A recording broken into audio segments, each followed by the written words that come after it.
Hi, Grace. Okay, so yeah, I completely forgot that it's Wednesday.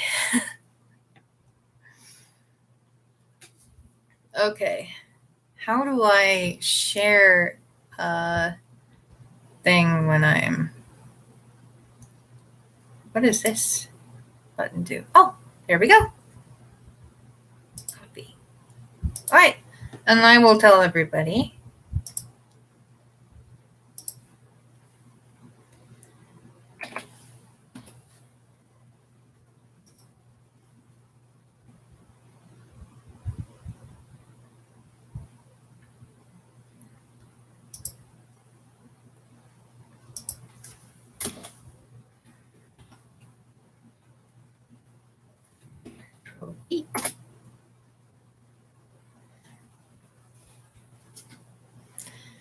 Okay. Now, some people know. I really should put this up on the website too, shouldn't I? Oh, it's hectic. It's busy. In tomorrow, I have to drive 200 miles to Spokane and go to a convention called KuroNekoCon. So, yeah, real busy. So I was thinking all about that and totally forgot that I needed to do this to keep my appointment.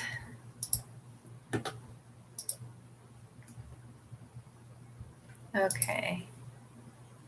So post.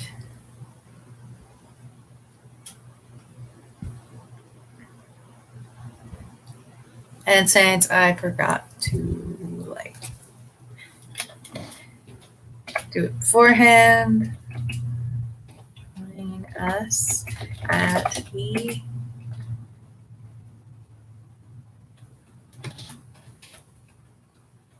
live. It is called a live stream.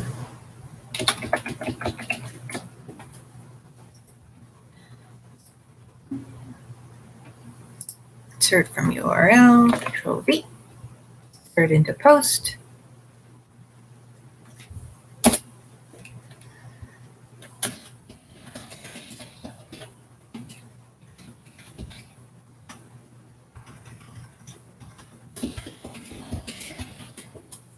And that's the most efficient way to get everybody there, is to post on the website. That way, it automatically posts everywhere. Okay.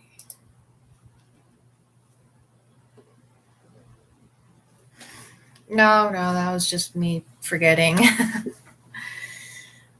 Yeah, it's been a busy morning because of the Gishwahess. I think that's what it's called. So there's a scavenger hunt going on, and I am getting lots and lots of requests for help on that. And of course, I had to write an article about how terrible the transcription is, so now everybody's coming to me, which is good, because a lot of the people are also donating to my Kickstarter, but it's also slightly terrifying because I wasn't expecting very much attention. Usually when I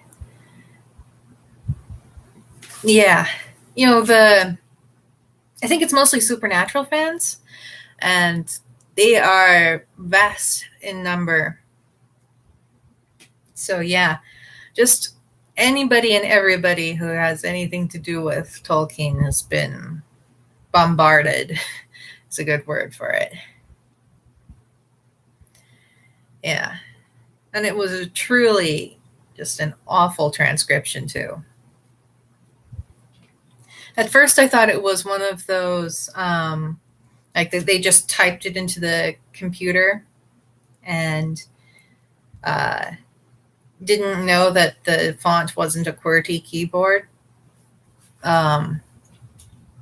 At first I thought that's what it was, but they used too many of the Techtar for that to be the case.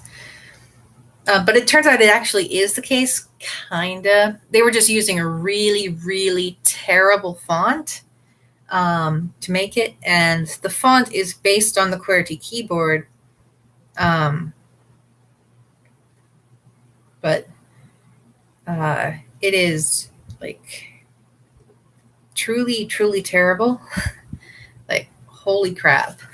The lambe is backwards on the thing, and they don't have a silme. Like, I looked at their chart, and they didn't have a silme. They only had esse, and I don't think they had silme nu querna or esse nu querna either.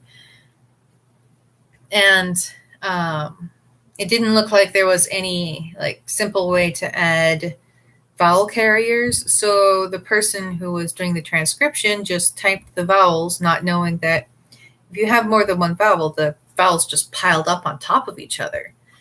So that, like, truly a train wreck. And the sad thing is, I have seen a lot of transcription attempts like that. So, yeah, if you look up like Elvish tattoo, you'll see a lot of really terrible, terrible transcriptions that are just utter messes. So, yeah, some of my friends, like, when they first saw it, they're like, I'm not going to even bother looking at this. This is just, this is a trash transcription. Just say, sorry, this is utter mess. Try again. They didn't know about the contest or scavenger hunt. So, yeah.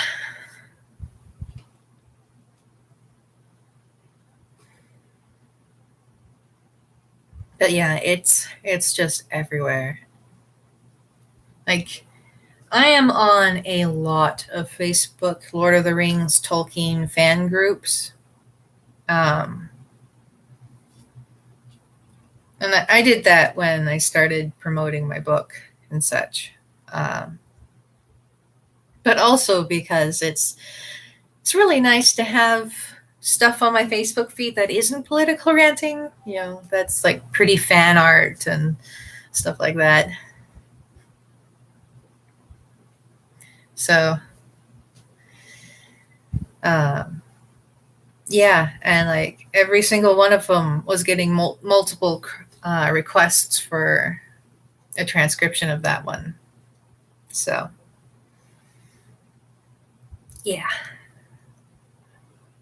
just everywhere. They even showed up in our Discord chat, Vinya Lambangolmor. They were there too. Yeah, and all the political stuff, it just gets so draining because there is so much anger and helplessness and, rage at injustice and such. And,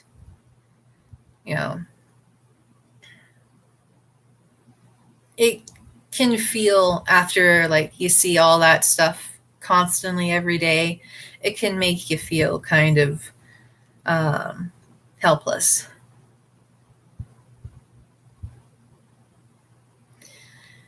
Yeah.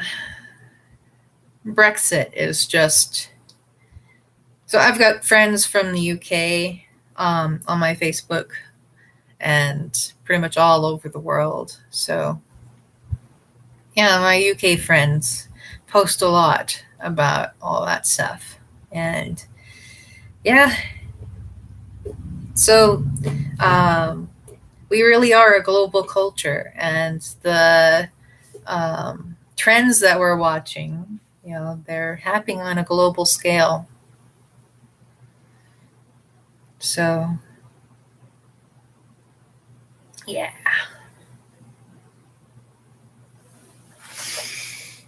Yeah, and from what I hear with Brexit, like people weren't actually expecting anything to come of it. They weren't expecting it to actually pass, and that it did is just like, oh crap, we didn't want this. It seems like everybody is just dragging their heels as much as possible because it would be the worst thing to happen. Well, not the worst, but you know, there could be a zombie plague, but it would still be pretty terrible for Britain. So, yeah, let's talk about other things, shall we? I am doing a really fun translation. It's pretty difficult. It's a quote from Harry Potter. Person wants it as a tattoo.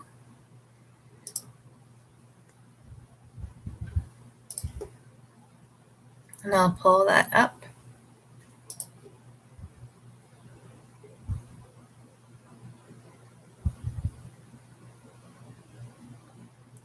So, the request is we've all got both light and dark inside of us. What matters is the part we choose to act on. That's who we really are. So,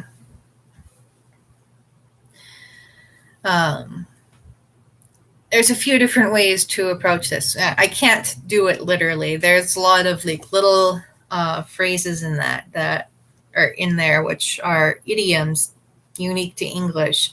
So I can't translate it exactly.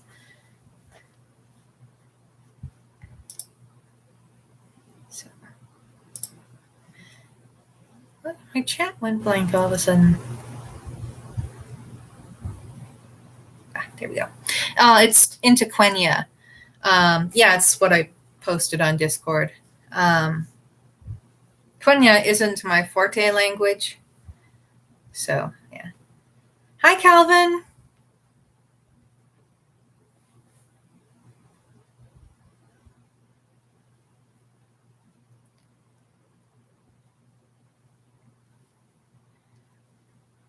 So, does the symbols you mean there? It's hard to read. What do the smileys that you use mean?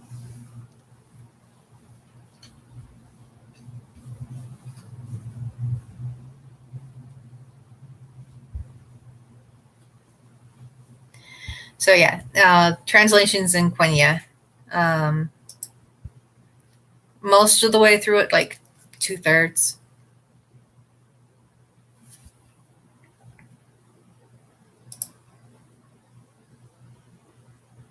So we have light and yes. Yeah. People are suggesting little edits.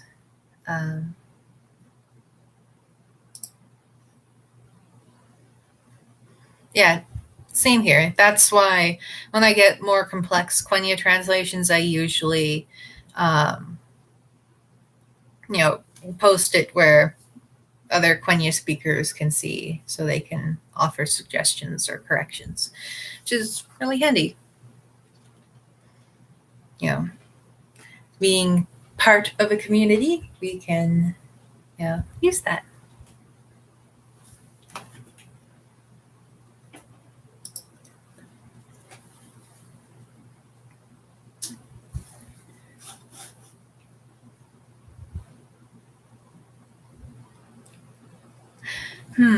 Okay.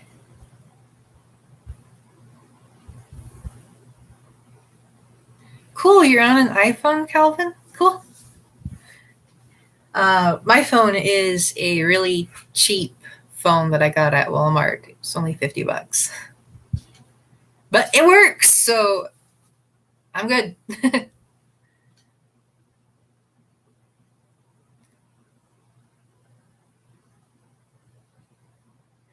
So, translating in and seeing during. Well, there are several different meanings for in. And in Sindarin, the different words, Ned and me, have slightly different connotations. Ned comes from the word middle or center. And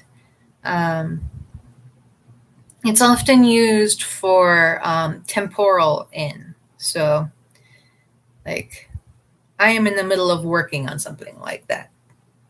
So you're talking about an action that you're in the midst of.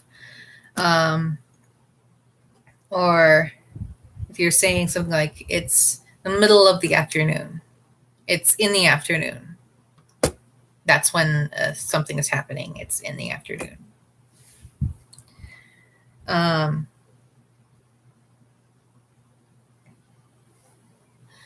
So me is more for physical, like my foot is in my shoe, things like that.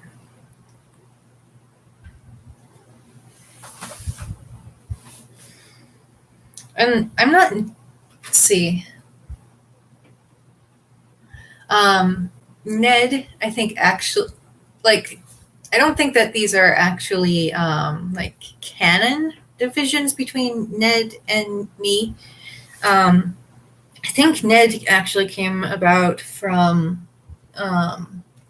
the King's Letter, but that was actually a mistranslation of a cognate to a Quenya word, nete, which means like and one more. So I was talking about, like, that sentence was talking about when in a month.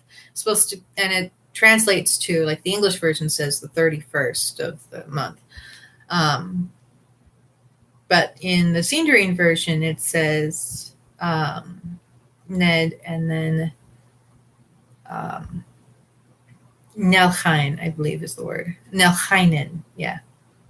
And then some people translated that as, okay, so that's in the 30th, yeah. But actually, it's more likely that that Ned means and one more. So you could probably use either, but fans have been using Ned for in time, and me for in places for a long time. So it's kind of what people just do these days, even though it's not strictly canon.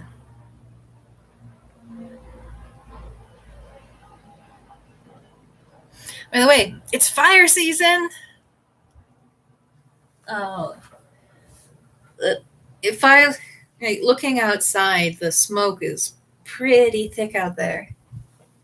Like, the sun is shining full force and the light is pretty weak. And I've been taking lots of antihistamines because the smoke has been just terrible.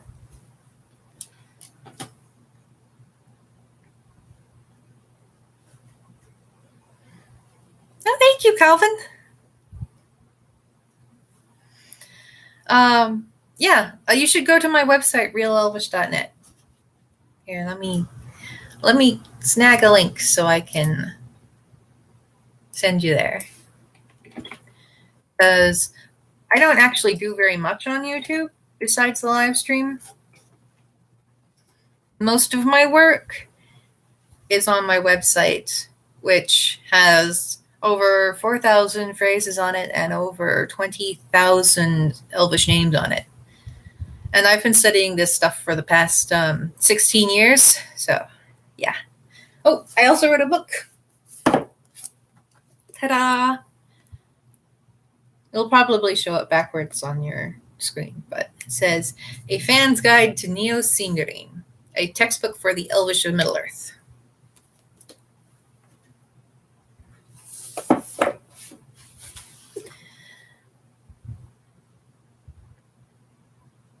Okay, back to in and Ned and me.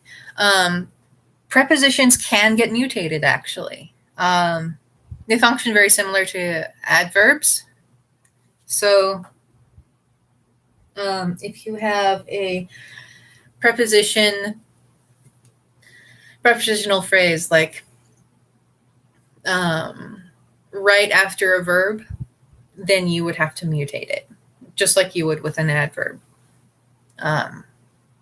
So if you're saying, go in a cave, meno vi, not me, roth.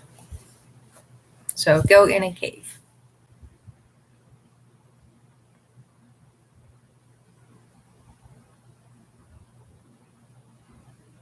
Oh, good job, Grace.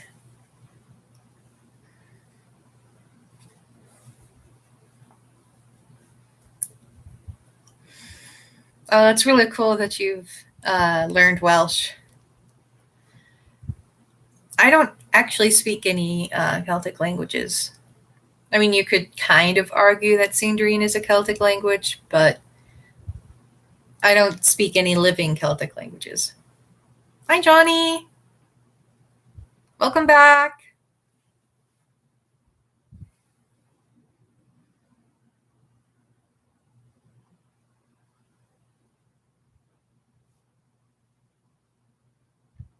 Mm-hmm. Yeah.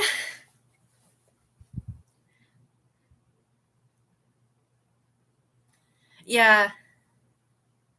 My last stream was only an hour long and also an hour early, so yeah, a lot of people missed that one. But what I announced in my last stream was the exciting news that my Kickstarter has reached its first goal. So, yay! I get the money.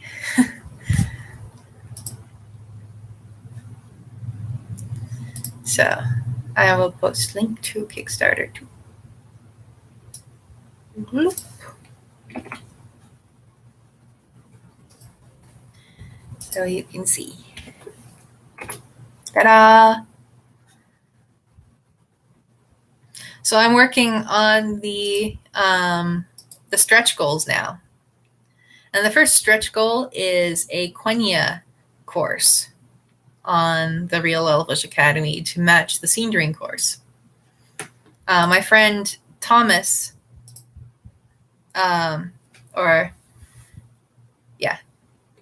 not entirely certain how to pronounce his name, but I just call it Thomas or Otwe. Otwe is his Quenya name, so. Yeah. Well, anyways, Otwe wrote a textbook for Quenya. It's behind me, actually. Here we go. Ta-da! It's short, it's sweet. I think that it's pretty good. It just needs interactive material to immerse people more in the reading or in the understanding of it. And it has some. Like at the beginning of every lesson, there is a section to try to translate. Just to kind of start you on that. But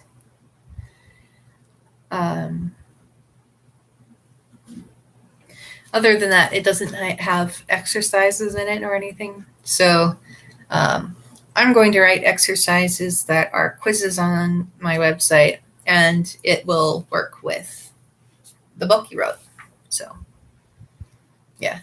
This is the incomplete version. I printed it out so that I could write all over it and comment on it because I am reviewing it for him.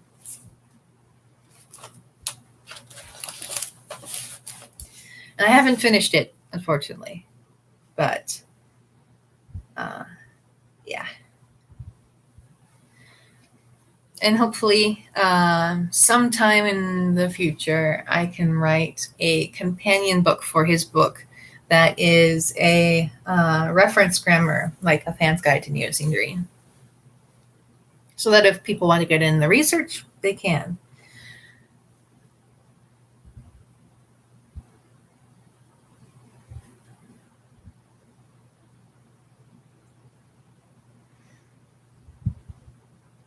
Yeah. Quenya is, in a lot of ways, a bit easier than Sindarin, at least when you first get into it, because Quenya has a lot lower of a bar of entry. Like, you don't have to, right off the bat, memorize 2 types of mutation and the difficult plural forms. You don't have to do that right away. But with Sindarin, you do. So I think that Sindarin is a little bit more intimidating to get into right away, or as a new person getting into it. So yeah, there is a few Quenya courses online, but none of them are up to date except for this one. So there was a publication fairly recently. Let me grab it. Only a few years ago. So when exactly was this? 2015. This book. Okay, see, I managed to remove all the tabs in there. Like, I went through all of my Parma Elder Lamperon books and removed all the tabs because it was becoming like a forest. But yeah, I have written all over, and I highlight a lot. That's how I have to engage with texts. Yeah, you can. He's put his book online for free. Here, I will grab the link. He posted it on the Google Plus group.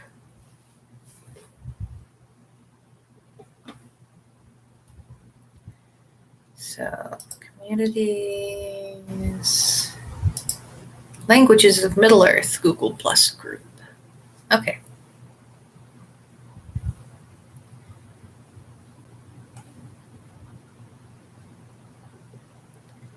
Let's see, it might have gotten a little bit buried. Hope not.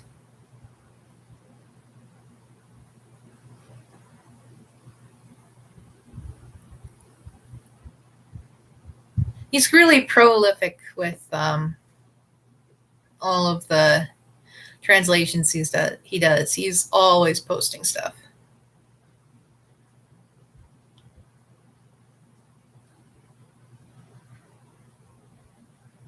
Oh, here we go.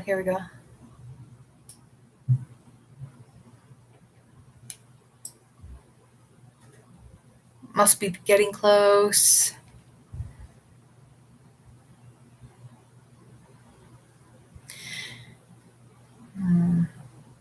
Links to resources. It's probably a better way to get to it. The problem with putting these things on Google Plus is that they very quickly get buried.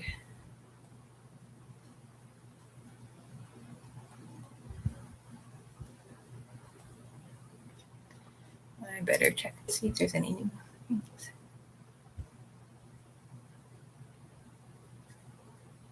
Yeah, Tolkien did put accents in the more like dialects. He described a few, and Grace is right. The I diphthong becomes a in Wood Elven Sindarin. There's a few other differences, like Wood Elven Sindarin. I like to think of it as descended from Southern Beleriand Sindarin, which has some archaic flavors to it. Some of the consonant shifts and changes didn't happen in that dialect. They only happened in the Western and Central dialects.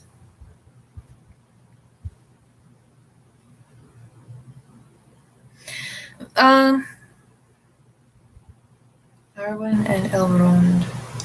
Tolo dan Nangalad.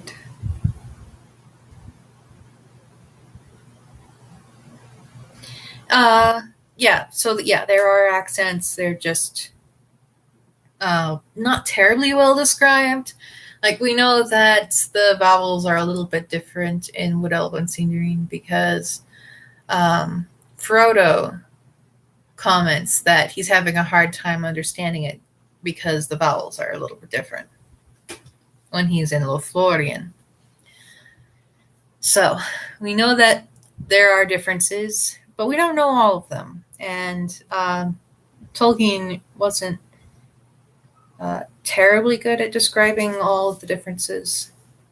Sindarin, actually, he mostly, like, a lot of the developments in Sindarin grammar that we have are afterthoughts after he was describing something in Quenya. And he was like, oh yeah, and in Sindarin they do it differently, like this. Or in Sindarin, this is what the cognate is. Cognate to a Quenya word. So that makes studying Sindarin and researching Sindarin a very interesting challenge. Okay, I was finding the book that Thomas wrote.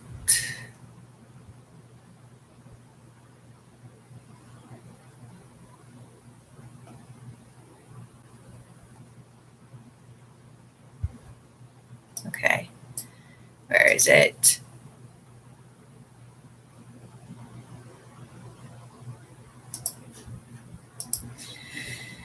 No, that's not it. Okay. Back. Maybe it's in one of the comments on this post. Oh, yes, it is. It is. Okay. Please use a spreadsheet version.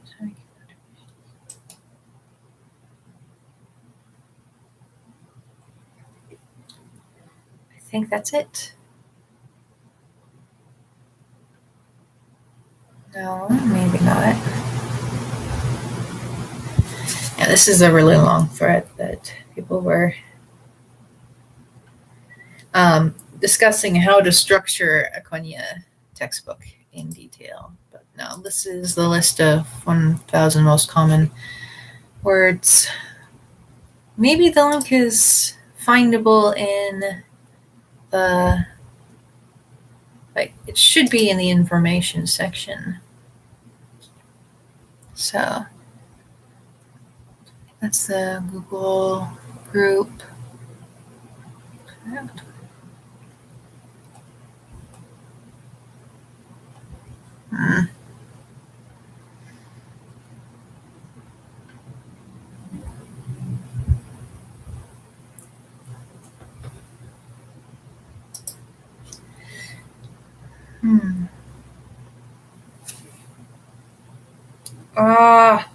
Okay. I should be able to find it in, like, the chats, like the PMs I had with him. So that would be almost February. Or is my brain just fizzing out? I was a part of Google Plus.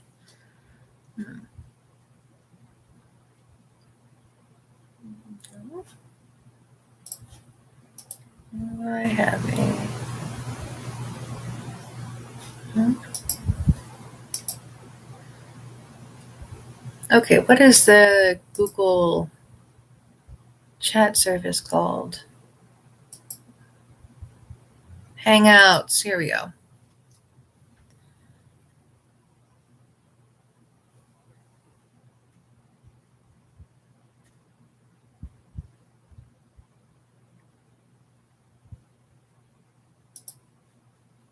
I want to see conversations. Okay.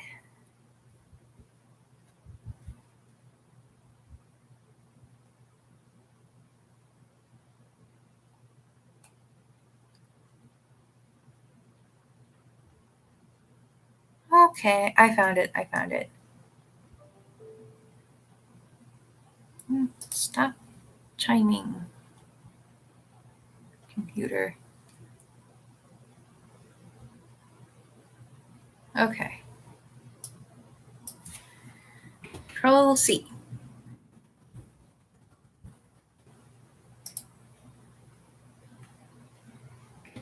Control V. So this is Thomas's book, and he's put it onto Google Drive so that if you want to read it, it's free to read. So go ahead, have fun.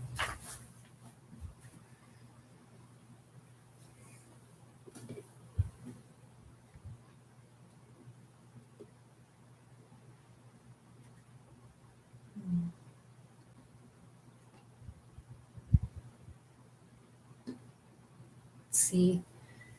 I've found evidence for several different dialects.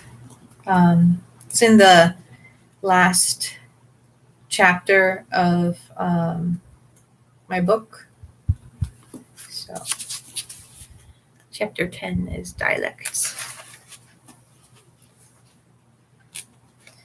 So I first did archaic versus younger Sindarin and common errors that in universe people would make about the language. Your name means brave, huh? Do you want me to translate it for you? Because there's a few ways you could translate brave. There's Beren, as in Beren and Luthien. And there's Kand, which also means bold or brave. So, yeah. And then you could either just use the adjective, or you could add a suffix to it. So, kannor would be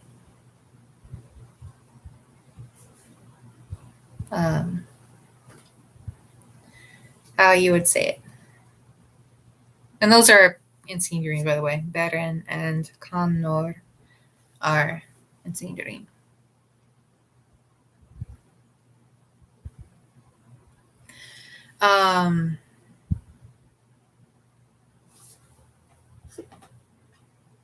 Let me pull up your poem.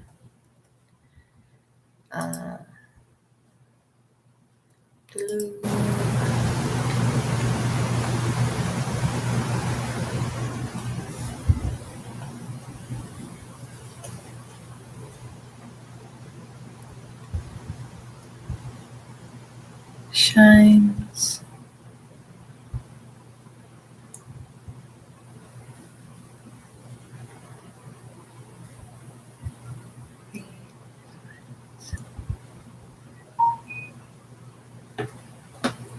And my phone is chiming at me, letting me know that I have emails coming in, which is not a surprise considering that I've been getting pummeled with emails all morning. So, yeah.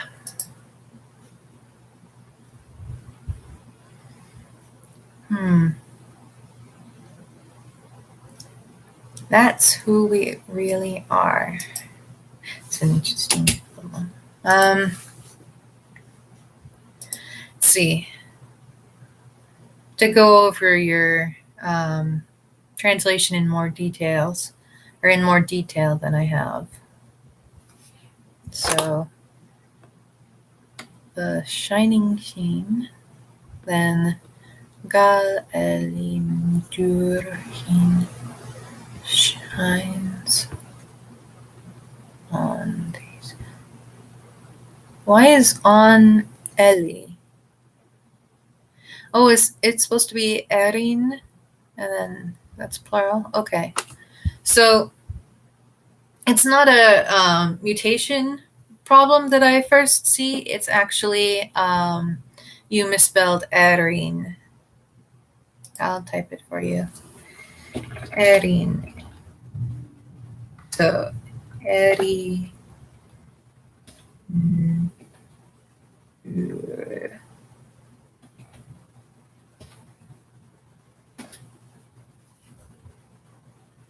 Yeah.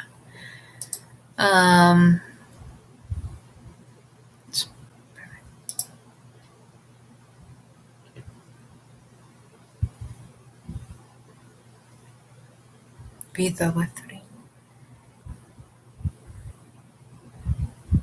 Okay, gray and shadowy. Okay. Sky, gray, cloud, and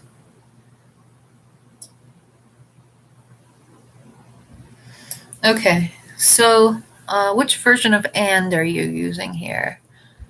Is this supposed to be the archaic and, which is ah, or are you using the later and, which uses vocalic mutation?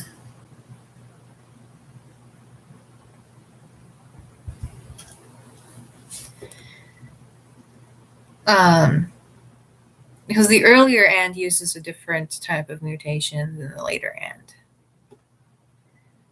So it looks at first like, because you have wethrin and shadowy, it looks like you're using the later and. And then later on you have, oops, there we go. Galathyrarad. So, and a tree, or and, yeah, so and a tree grows great and tall. So Galath in that case should be Alath with the G mutated away if you're going to follow the same and that you were using earlier.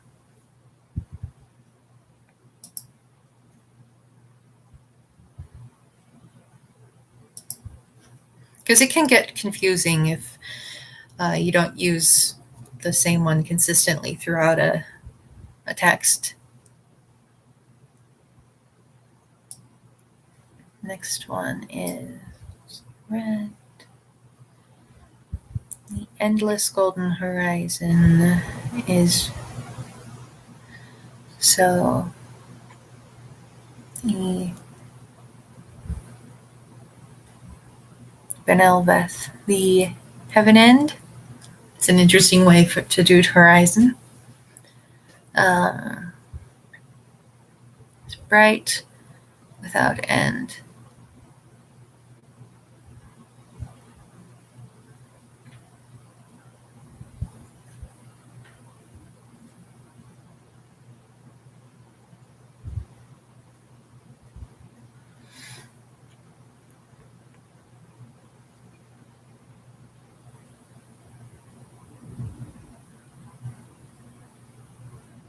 Okay, yeah, that one's okay.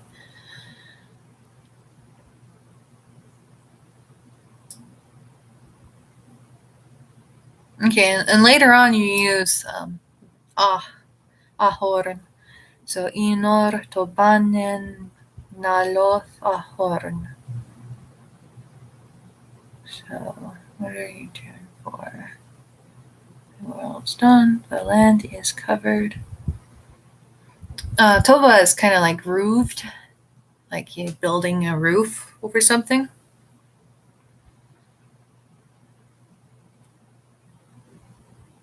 With tree and flower.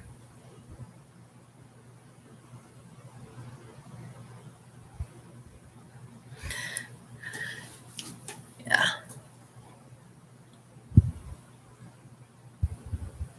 Yeah, that use of na is fine. So, yeah, that one's fine. And you na yamarwine chwilniu.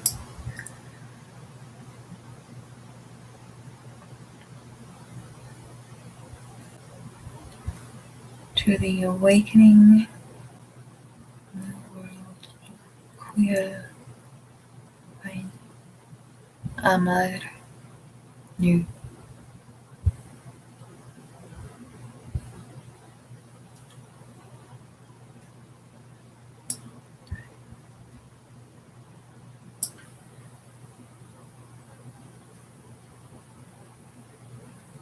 But alas.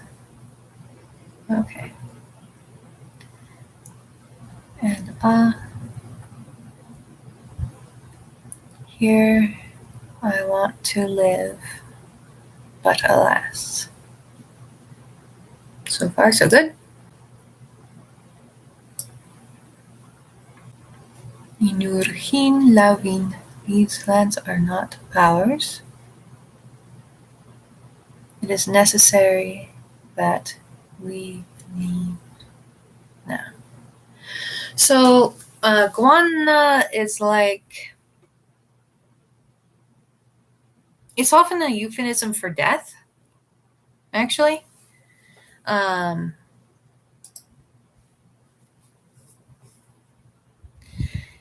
sometimes you can use prepositions kind of like adjectives. And in that case, it seems more like a particle, like it was going with a verb almost. Yeah, men is a good choice. It doesn't have the connotation of death. Guana is kind of like leaving permanently. It's like, yeah, like a euphemism. Another way you could say it is boy mened he. So like this.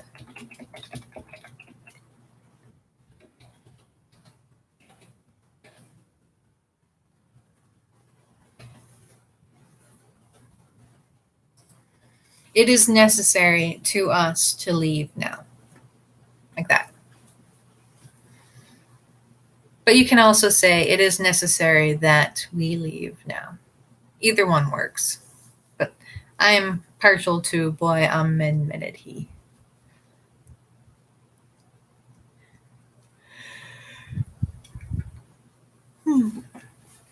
Well, if it's going to be a one-way trip, then Guana might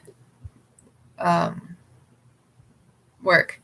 You know, Guana is often translated as to pass, and it has the same connotations as it does in English. Like, oh, he passed away. He's dead. Like that.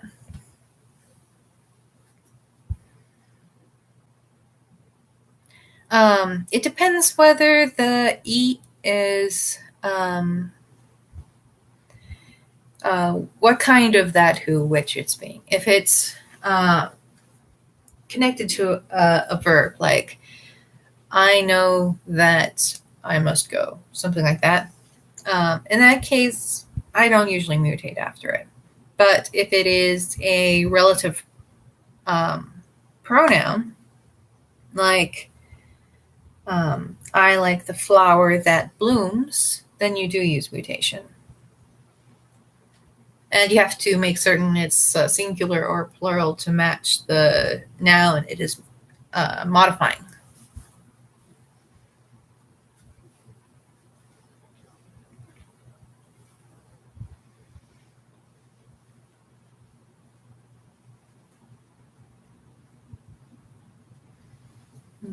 Actually, let me look up below, see if there's anything.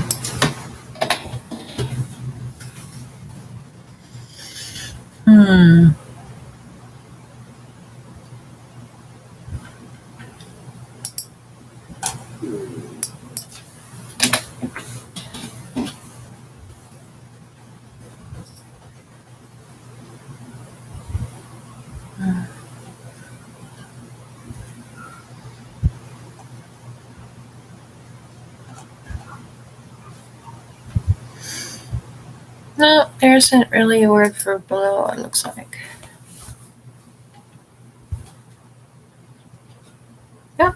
You said something and then it vanished. Okay.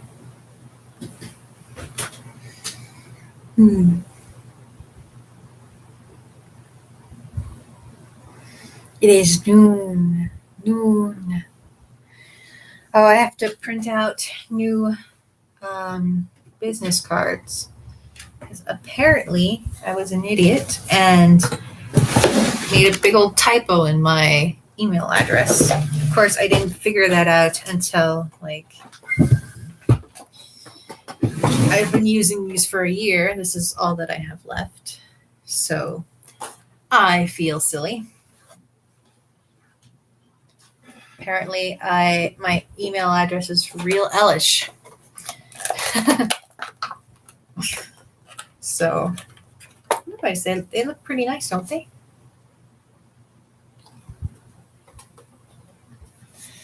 It's a real pity, though, that there's a big old typo on them. But I'm getting another 100 business cards. So, it was time to get more business cards anyways. Thank you.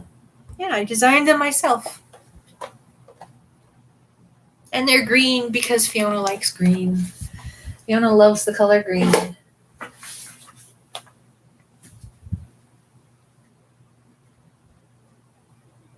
Yes, it has heart for eyes. And it looks like a heart for a mouth too, maybe? So, yeah. That's a really cute smiley.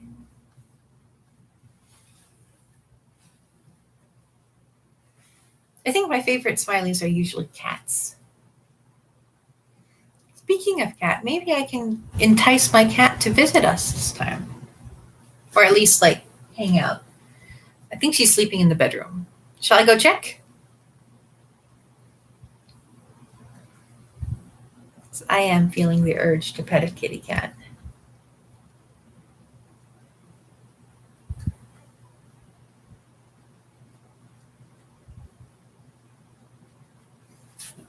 All right, I'm going to grab her.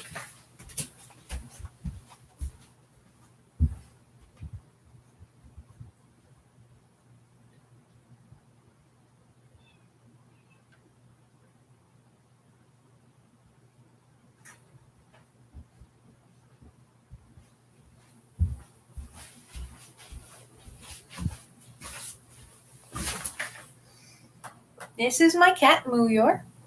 Or Muyor. Yeah, she's a real sweetie. She takes very good care of me. Yeah.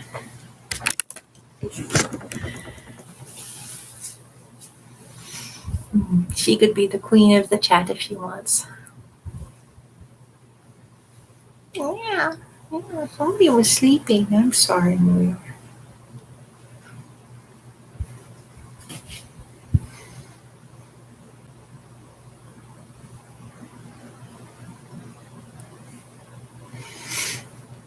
You've got both a cat and a dog? Aww. Thank you. Yeah. I have a real partial love for these big, these cats with the big black and white spots. I think that they're just so cute.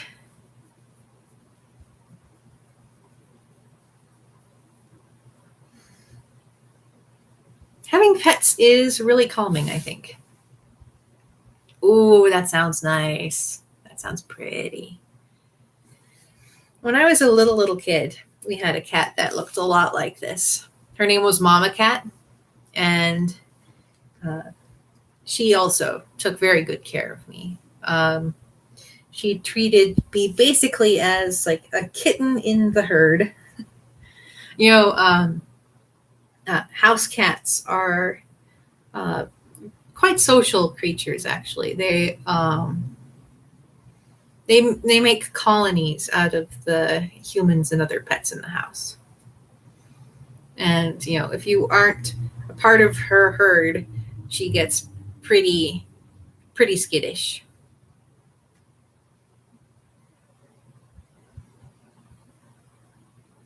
So, pets are wonderful. Yeah. Have you had enough?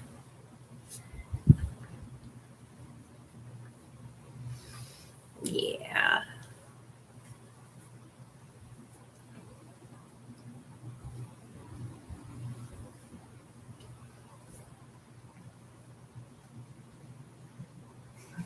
Yeah, Mumior loves getting tickled on her stomach. Like, some cats really don't like it, but other cats really do.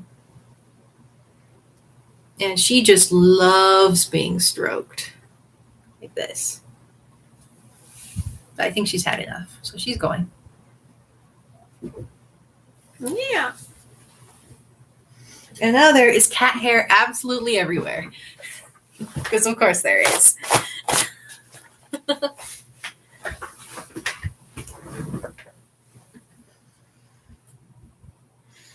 Yeah. Yeah. Well, I think she's had enough. But I'm glad I got to show her to you guys.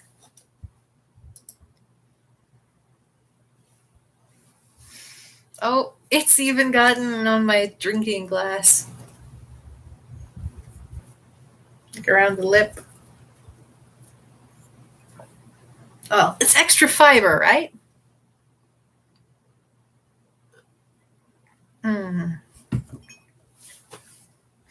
So, have you got any more questions about Elvish?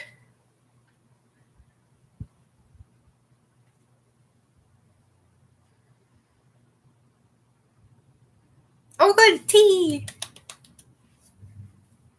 Remember, somebody was trying to come up with a word for tea. So that's kind of a difficult one. I think they did actually come up with a pretty good solution. There is a word list. It's kind of like a wiki.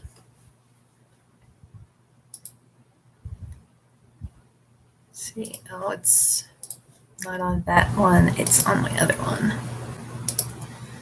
So it's called Vinquetta Parma.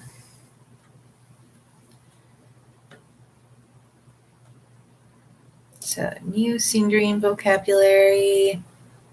And I can give you the link. It has both Sindarin and Quenya on it. It's really handy.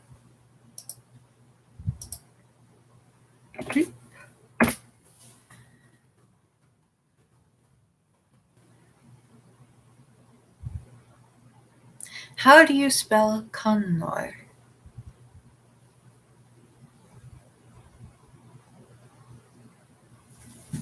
Let me grab my notebook. Oh, this is me working out the really, really terrible transcription. It took a while. All right. Let's see.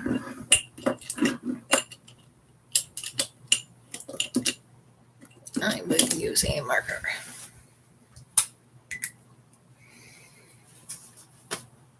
Okay, Connor. Let's see, motive valerian first.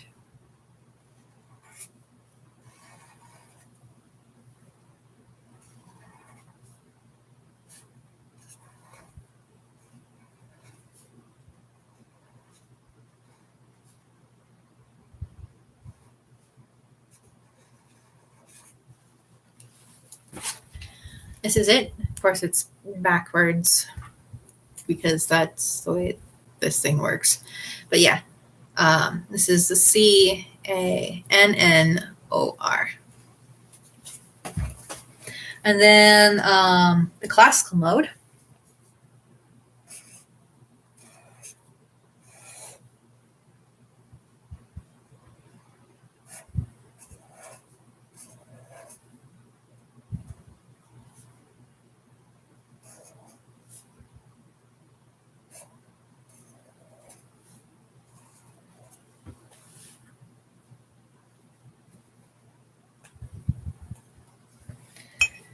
I made the top a little bit loopy, like too long, but yeah, like this.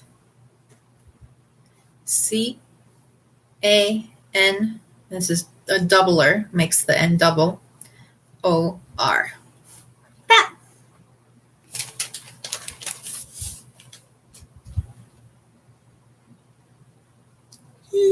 Thank you. I have, neat handwriting usually. So it turns out looking all right, though I'm not very good at calligraphy. So I'm not very good at producing the exact same shapes over and over again. Not that great at that. But it, my handwriting tends to look all right, which is why I do the name tags and those sorts of things. Oh, yes. Earlier this week, I did actually have a plan for what I was going to be doing while I was hanging out with you guys. So when I was a little girl, my grandma taught me how to do embroidery. So I have my embroidery kit here. I have several different projects that I've been working on. First is this. It says Fiona in classical mode, Fiona. This is just a little booklet for putting all of my needles in.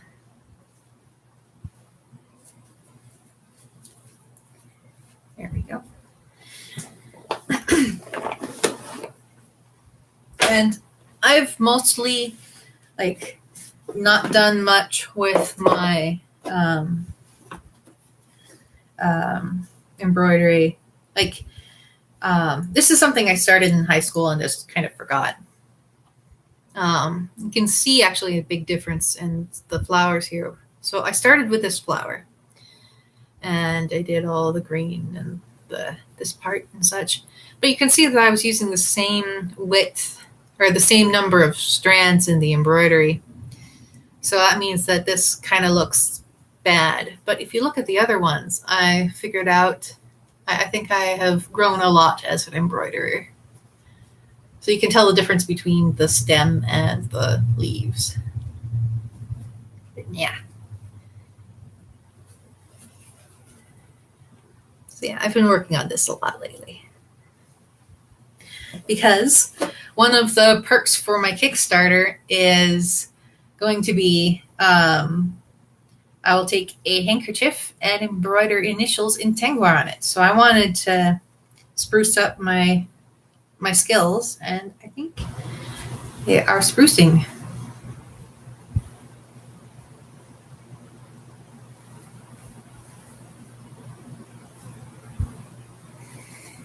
Thank you. So I think that I can attach this.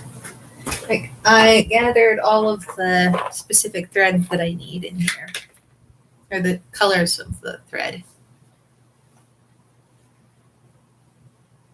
See, I started working on all the blue stuff.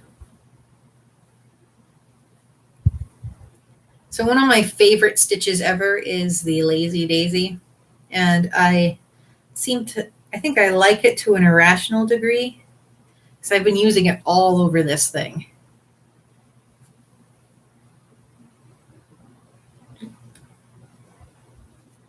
Oh, go down. And this isn't the greatest hoop ever. So I got it when I was, 6. It's pretty small. It does the job. And in here, I have my embroidery needle. I used to use a really thick one with a gigantic eye, but these days I favor a slightly smaller needle than I did when I was younger.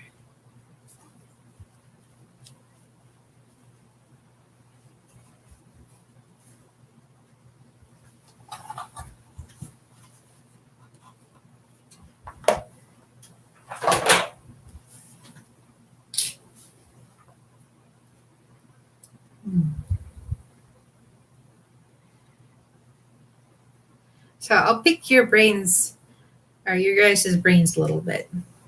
If you had a choice between name tags and stickers, like the "Hello, my name is" sticker with the name in Tengwar, and a sticker with "El en si la lumen no mentielvo" on it, which would you choose? Which would you prefer?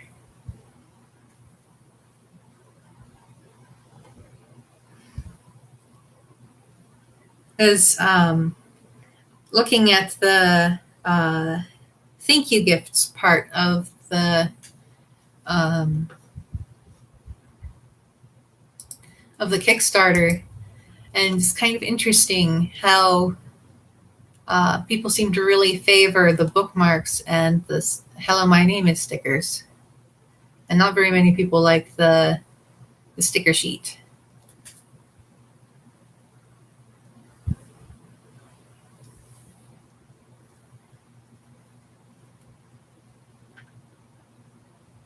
So, yeah, I'm curious as to why that is.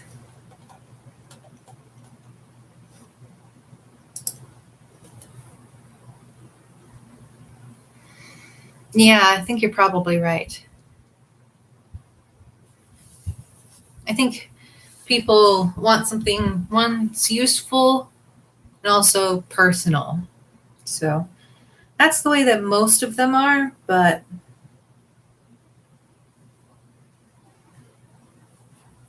I suppose I could change the sticker sheet to like a phrase of your choice or something like that. But that can mean a lot of extra work. So I am doing French knots, my other favorite stitch ever. He just looks so cool. So I'll show you what I'm doing. So you start, pop in there. That. It's like right in the middle of the dot. Then you here, like this, and then you wrap it around. 1, 2, 3. Then you put it back down into the same hole that it came in. Gently tighten the string around the base, and pull it through. And I have a ridiculous number of bookmarks too. Just the ones that I've made.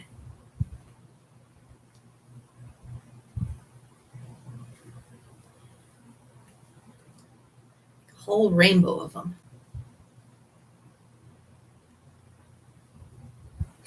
Your running stitches are pretty good. They're pretty easy. But, if you take that concept and then stretch it, you can do all sorts of crazy things. Like a French knot. Boop.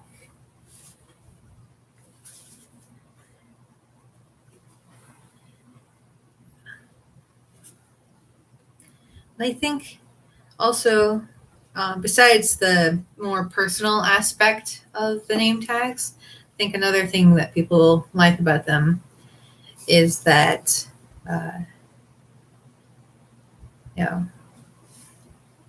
you're doing or handling something that's it's been, touched, like handled personally. Okay, that one didn't go very well. Well, I guess it gets a double little knot on it. Okay. It's time to do some lazy daisies. Lazy daisies are pretty simple. You start like that, then you go back down through the same hole. You don't have to do anything fancy. But you have to leave a loop of the thread above. So I only do it like a little bit so that you can see still there. Then you go to where the end of the loop is going to be. Put your needle through. Put the loop over the needle like so. Through and very gently tighten it.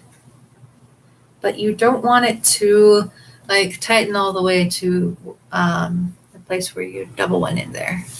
Double one in there. So instead you that. Yeah, I use lots of scraps of paper too. But every time I get a book, I try to make certain that it has a bookmark. So I put the bookmark in it from the beginning.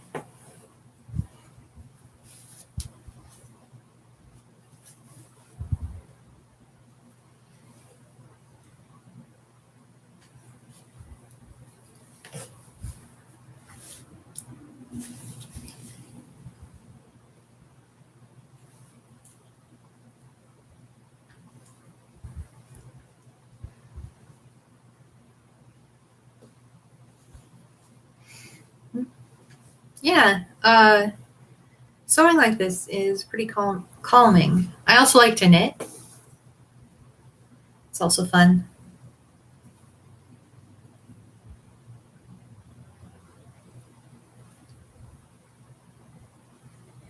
And usually I'm doing things like just embroidering, writing on it. Like when I make costumes, I sometimes put a little,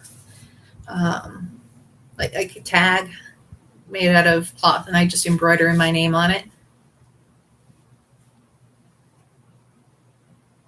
Knitting is really good when you need something that's monotonous to do and, you know, just to keep your hands busy. So it's kind of like fidgeting. Once you get the hang of it, it's very much like fidgeting. You don't even have to look at your hands once you get okay at it.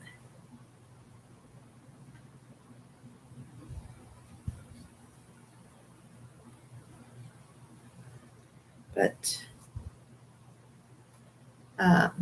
see, the Elvish word for this is ther. That's the verb.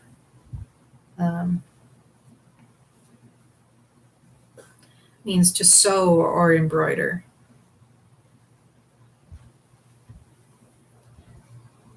How do you say my name is in Sindri? So there's two ways. The way that I like to do it to make certain that you don't mutate the name is you start with the name. So like Fiona Yennethnin. Here I can link to the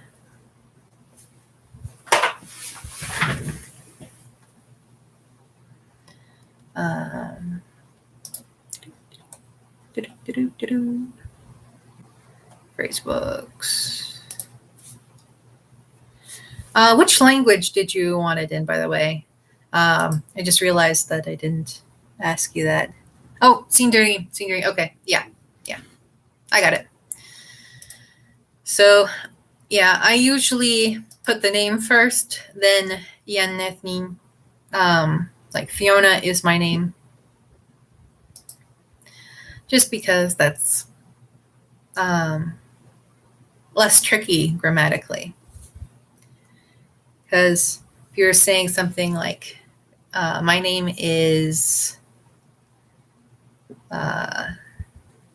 Galadriel, let's say. If you said Yennethnin Galadriel, you wouldn't be getting the name in its unmutated form. So, introductions.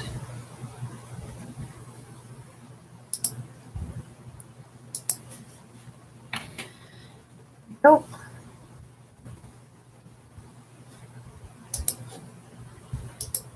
Here it is.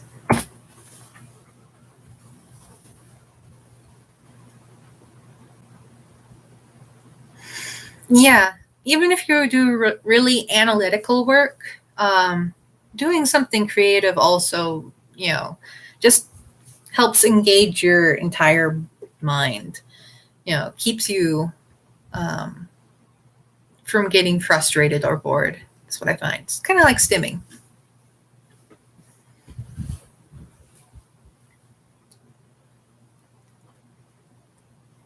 So you would say Jaka.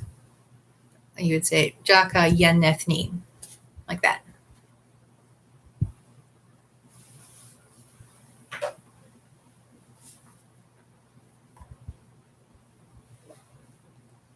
Or were you asking what the meaning of your name is?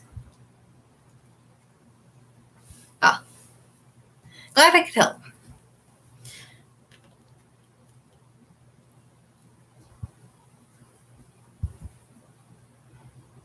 No, you don't have to mutate after of. So the song or poem of life would be Ilar Quil. The second one, Ilar Quil, sounds like you're saying the poem is life instead. That's how you distinguish between of and is, which are both just syntax in Sindarin. But one of them uses mutation, the other one doesn't. Or that is the popular fan theory. I don't believe that Tolkien ever actually very specifically said how the copula works in Sindarin. But that's our guess.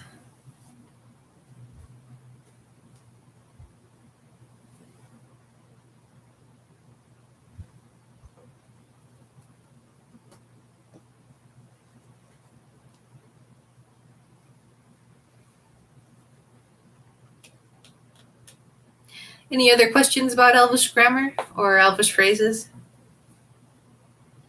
And remember, I do Quenya and Sindarin both.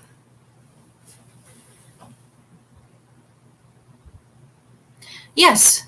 You could say I myself, or like I call myself dollar. No, im eston.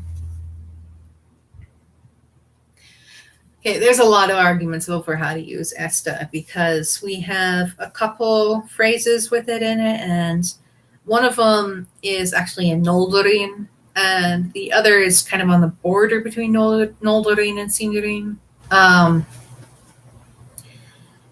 And the grammar in both cases doesn't seem to make a lot of sense. So there's a lot of fighting over how to say, like, I am called, fill in the blank.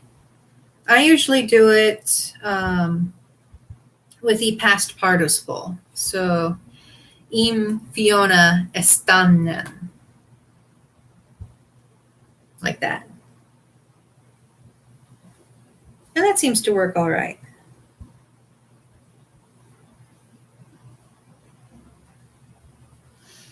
But there is some people who prefer im Fiona eston or im Fiona estar or estathar.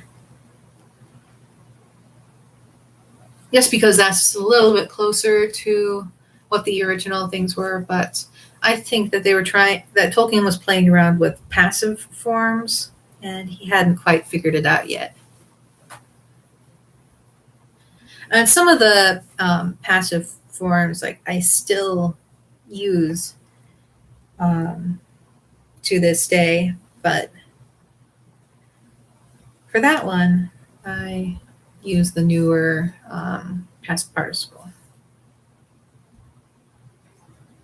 So yeah, that's actually a really complex question, Johnny. Sorry.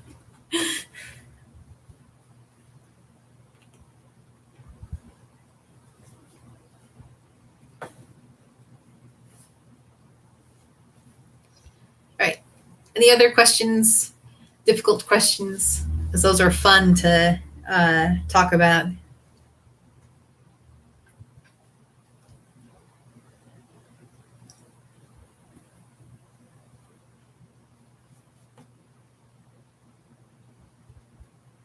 Yeah, I believe in my book the recommendation I have is Estannen.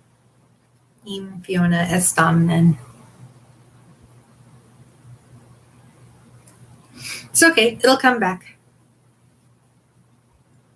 We have about 20 minutes left on the stream because the printers should be done with my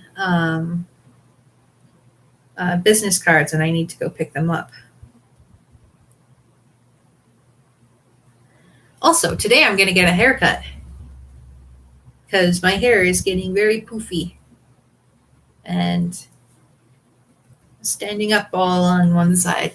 Like, my hair is like parted over this way today because my hair was like literally this morning.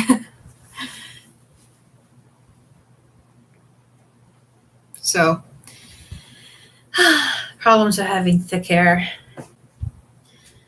Like, I joke that I'm looking forward to menopause because my hair will start to thin.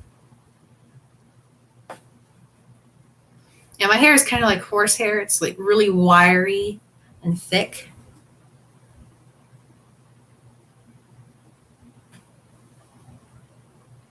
I almost never get split ends, which I guess is nice, but it's still just super thick and wiry.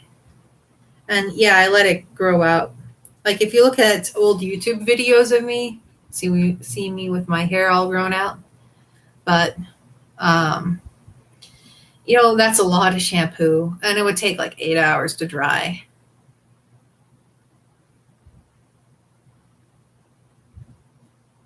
Yeah. Yeah, like you wrap your fist around, it's like, it's too much hair. So I chopped it all off. It's so much easier to take care of. It takes so much less shampoo. So nice.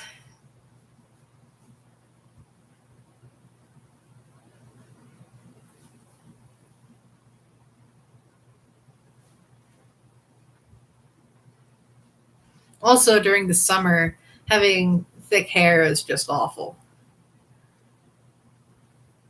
because it traps all the heat around your head, and it's just, yeah.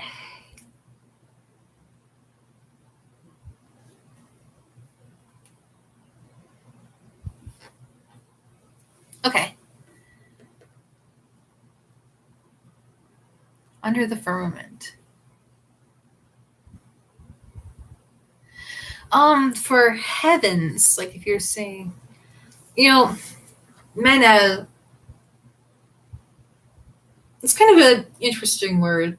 It's used for all of the heavens, sort of like,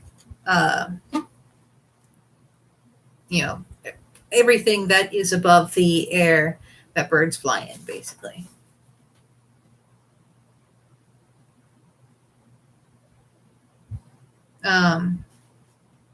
So I wouldn't say nui menu. If you wanted a plural word, I would say like under all of the stars in the sky, like in Elbereth's hymn. So then it would be nuin Elenath.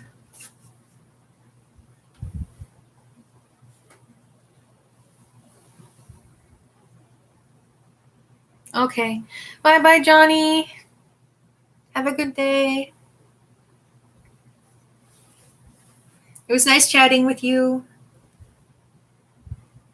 All right. We are at the point in my sewing where I am almost to the very end of my thread. This is always the trickiest part.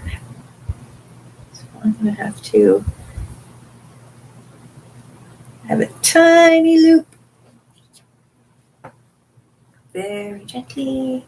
Okay. Sometimes one of the reasons that I really like having a thinner eye on the needle is that I can sometimes sew backwards if I need to. Like I have to now because I am at the very end of my thread. So that's what I'm doing now. Ta-da! All right.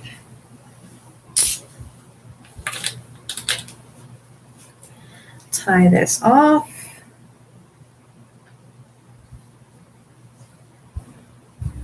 Since I'm using the all 6 strands, I can just do one knot, nice and easy.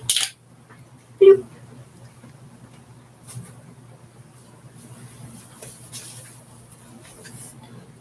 So apparently, this anthropomorphic bear that's dancing through the flowers is wearing a blue dress, which has all of these little dangly things on the edge. So that's fun.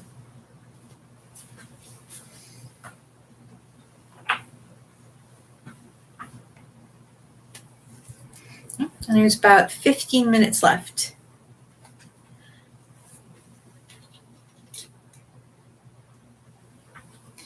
See, I actually have a whole section in my book about the way that the skies are and heavens are organized in Elvish thought.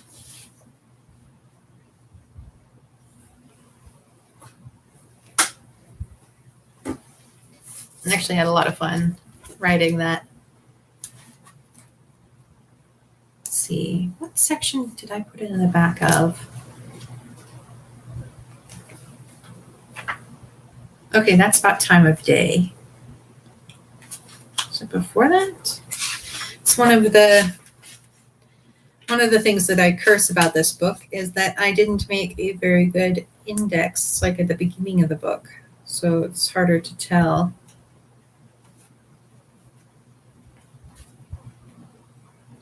Where certain sections are.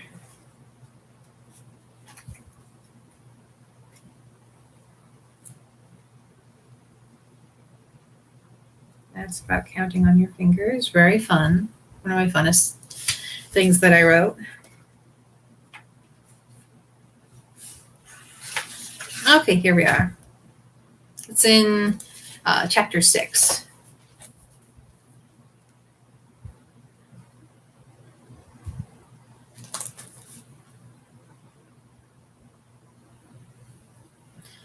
So Menel isn't exactly the word for firmament, though it's sometimes translated that way.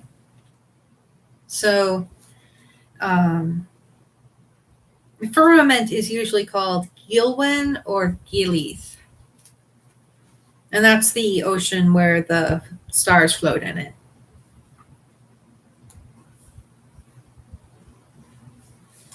And then beyond that is Goe, the envelope. It's a sea of air which surrounds the sea of water that the stars float in. And then beyond Goe is the void, which is Gast or Gao, or sometimes it's called Belagast or Belago, which means vast void. And then you can call Gilwen, Goe, and Gast, like all those things together, Menel. And then below Menel is Gwelwen, which is the inner air. This is where you get wind and clouds and birds flying. So usually when people talk about the sky, they're referring to Gwelwen in Sindarin. And then below that is Earth, which is Kevin. And then all the lands on the earth are called Garthon, which is the realm, which is the equivalent of the Quenya word Arda.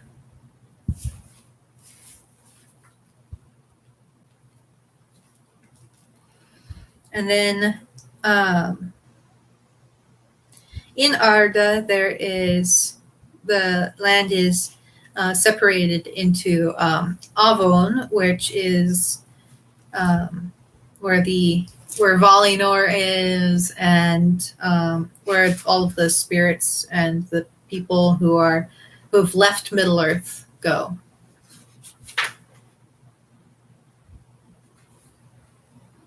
And the inhabited world, like where people live, is called Amar, or the settlement, which is related to the word bar, which means home or house. And then Ennor is a word for Middle Earth. Yeah, it's pronounced very similarly to Kevin.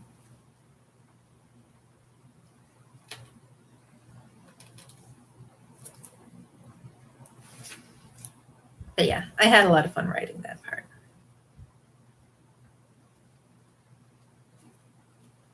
Yeah. My book has problems, but I am still really proud of what I did here. And I think I will have a second edition coming out in 2 years. Hopefully that will fix a lot of the little problems in it. Like, I'm still kicking myself for the mistake I made in the plurals.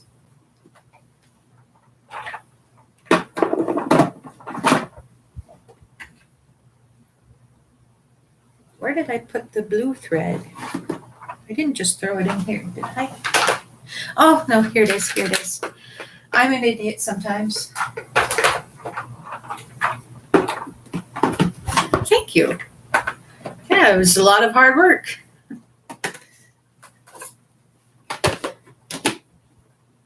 But, as its maker, I can see all of the little flaws in it. All of if I had just had 6 more months of editing on this, I probably would have fixed all these things. But, you have to stop editing at some point, or else it will never, ever get released. So, yeah. Thank you for the high praise, Grace.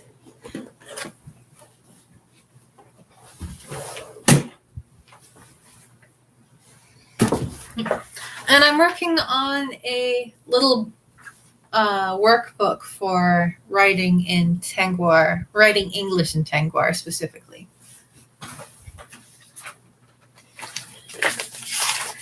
This is the rough draft. I've been printing it out so that I can scribble all over it. You can see, like, I just found typos. Yeah. More typos.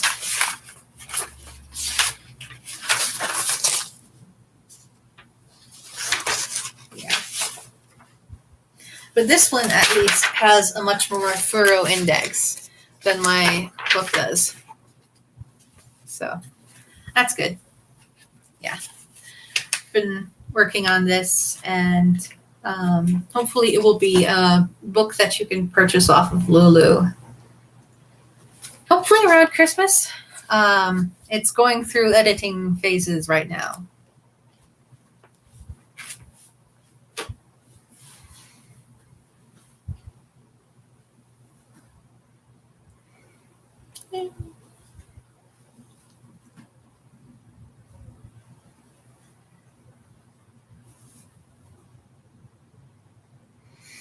Yeah. And this book is not going to be like this one. This is a very thorough investigation into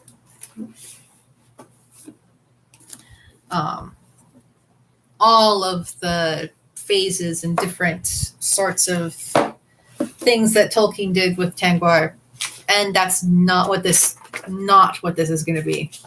This is going to be a very simple thing, just explaining how to use it, and it's going to have boxes for you to practice in, like this. You can see it's got little dotted lines to show where the middle of the line is so that you can write properly inside them. The working title, or which one are you asking for the name of? Because this book by Matthew Coombe is called The Elvish Writing Systems of J.R.R. Tolkien. And this one, the working title is Write English with Tengwar. It might be called something better later. Who knows? I might just keep this title. I might not. But we'll see. But yeah, I put, same text here is above here. So you can see that.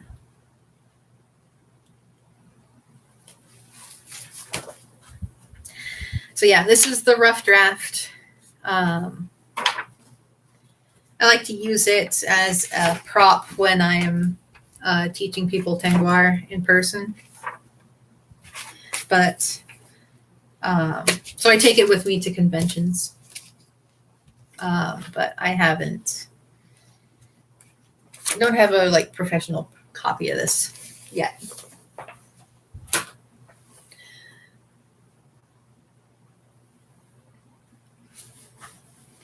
Yeah, I make typos occasionally or spelling errors. So always gotta make certain that I check everything over and over again.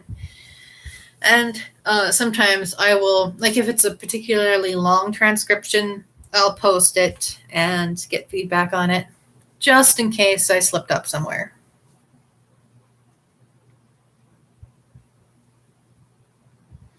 Yeah.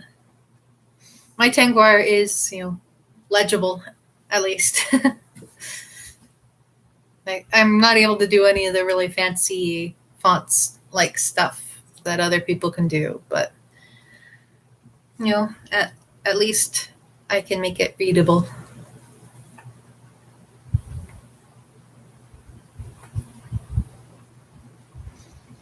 Hmm. 3 minutes until 1. Wow. This time passed very quickly, probably because I forgot that it was Wednesday and that I needed to do this, and we started late. Sorry about that again.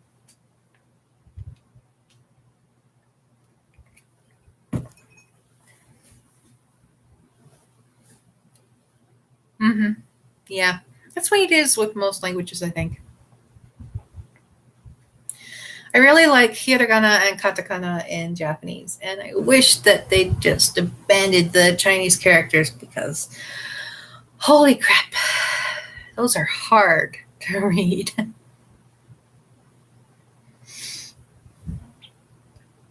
And I've forgotten most of the Chinese characters I learned when I was studying Japanese.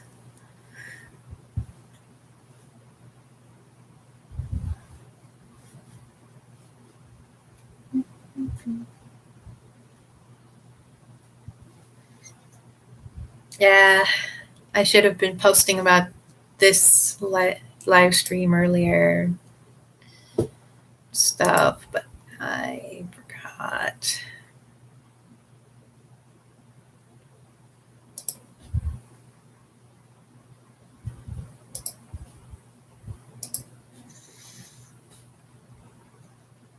Mm-hmm. Yeah.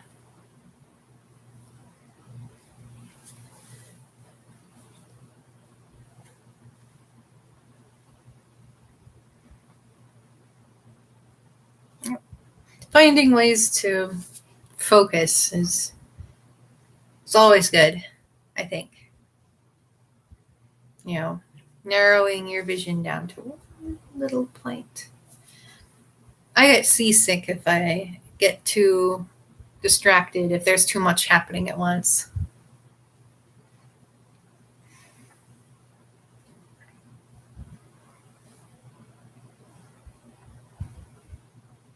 All right. 1 minute left to go. Any last minute questions? Like literally?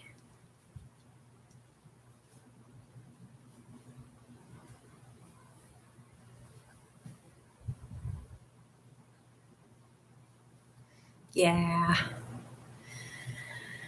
Yep. That's why doing things like focusing on embroidery really helps me. Yes, I'm putting you on the spot, Grace. Wahahaha.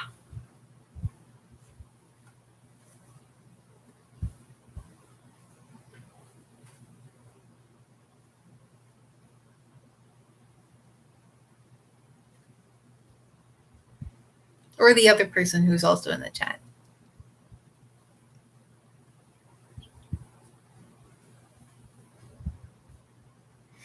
Doodling, I actually find, helps a lot when I'm trying to concentrate in class. Yeah. Okay, that's the last minute. And I need to go pick up business cards, which have my email address spelled correctly on them. So, yay. No more admin at realelvish.net. Oh, I've been handing those out all year. I feel so silly. Okay. Bye-bye, everyone. Namaste.